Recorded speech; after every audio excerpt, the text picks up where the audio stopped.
2010 ഏപ്രിലായിരുന്നു CPM നിയന്ത്രണത്തിലുള്ള Pappinisseri eco tourism society Valapattanam പാലത്തിന് സമീപം കണ്ടൽ പാർക്ക് ആരംഭിച്ചത്. 7 മാസത്തിന് ശേഷം 2010 ഒക്ടോബറിൽ കേന്ദ്ര പരിസ്ഥിതി മന്ത്രാലയത്തിന്റെ നിർദ്ദേശത്തെ തുടർന്ന് പാർക്ക് അടച്ചുപൂട്ടി.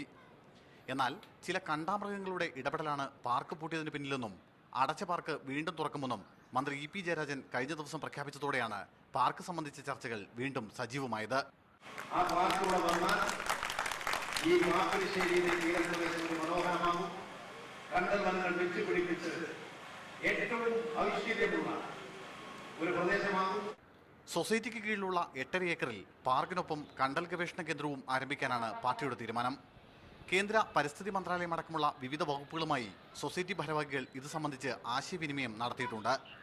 എന്നാൽ പാർക്ക് തുറക്കാൻ ശ്രമിച്ചാൽ അതിന് എന്ത് വില കൊടുത്തും തടയുമെന്ന നിലപാടിലാണ് ജില്ലയിലെ കോൺഗ്രസ് നേതൃത്വം. അത് വീണ്ടും തുറന്ന് പ്രവർത്തിക്കാമെന്ന ധിക്കാരപരമായ സമീപനം നടത്തുന്ന കേരളത്തിലെ വ്യവസായ മന്ത്രി ഇ പി ജയരാജൻ്റെ ആ ധാർഷ്ട്യത്തിന് മുന്നിൽ അതിശക്തമായ പോരാട്ടങ്ങളുമായി മുന്നോട്ട് പോകും.